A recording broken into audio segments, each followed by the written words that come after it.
Congressman, thank you so much for joining us today. Great to be with you, Elizabeth. We had heard the president say on Friday that some minds were getting changed. Is your mind getting changed, sir? Well, you know, we're working towards that. We are trying to find middle ground here, common ground. And quite frankly, you know, a lot of folks like to talk about the divisiveness that's going on and the lack of cooperation amongst the Republican Party.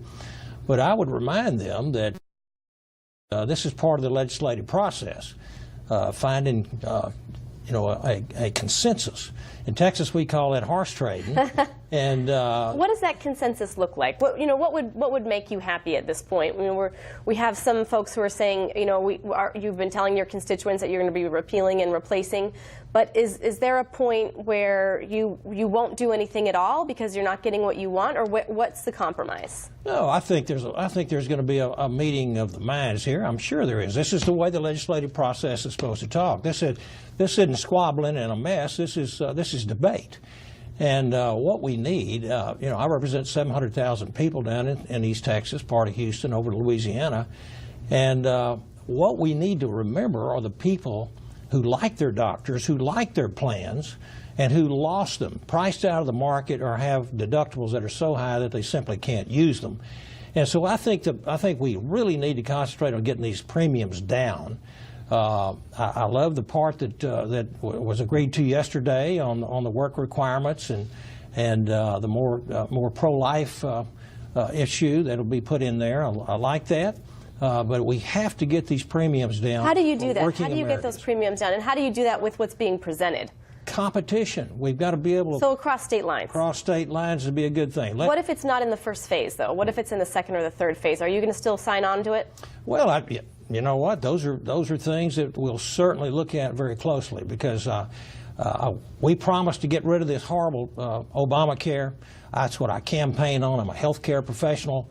And even members of my own family have been impacted. The average family's premiums have gone up $5,000 under Obamacare, and it is a disaster, and we have to get rid of it. So we made that promise, and Elizabeth, we're going to keep that promise. There's been a lot of folks critical that there's too much focus on age and not on income. Is that something that you're arguing?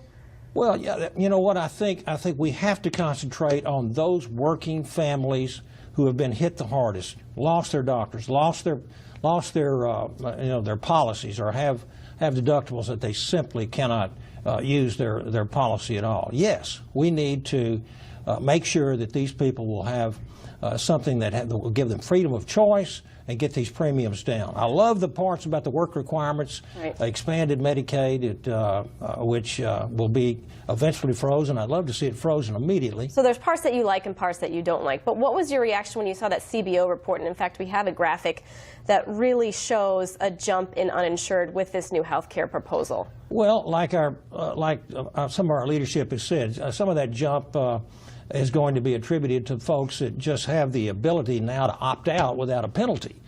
They will take that penalty. Do we need that penalty to pay for the health care law? Well, no, I don't think we do. I really don't. I think we need to make sure that it is not a federal government mandated and controlled system. We don't need that.